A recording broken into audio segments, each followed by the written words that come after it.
Maraming 18 fans nga ang nag-react sa naging post ng COO ng 1Z Entertainment dahil nga po may pretty girl siyang kasama. Ito ay walang iba kundi si Loli. Well, ano nga ba ang ginagawa ni Loli sa 1Z Entertainment? Nag-thank you nga itong si Loli kay Yani De Dios dahil sa kanyang pag-tour sa 1C Entertainment. Thank you to Julian De Dios for the wonderful invite and warm welcome to visit 1C Entertainment. Loli Reacts. So si Loli po ay isa sa SB19 reactor kung saan isa siya sa nagbibigay ng kanyang reaction sa lahat ng cover or sa lahat ng single meron ang SB19. At talagang very supportive siya.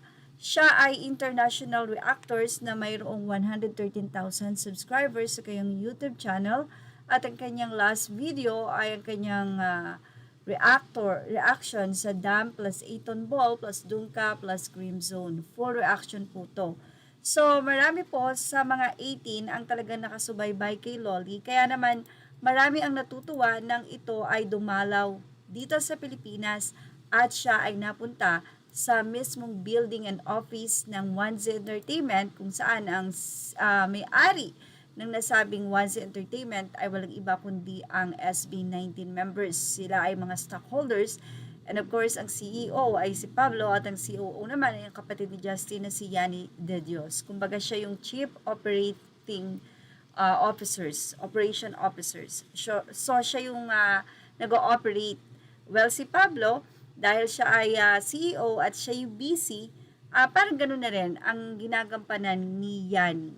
So I think ang pinaka may last say of course is ang pinaka CEO. And of course, the buong team ng SB19. Marami naman ang natutuwa dahil tinutukso itong si Yani De Dios kay Loli at sinasabing bagay sila. Pero syempre si ng SB19, very close daw talaga si Loli sa grupo, especially kay Yani. At well, hindi naman daw masama kung parehong single ang dalawa.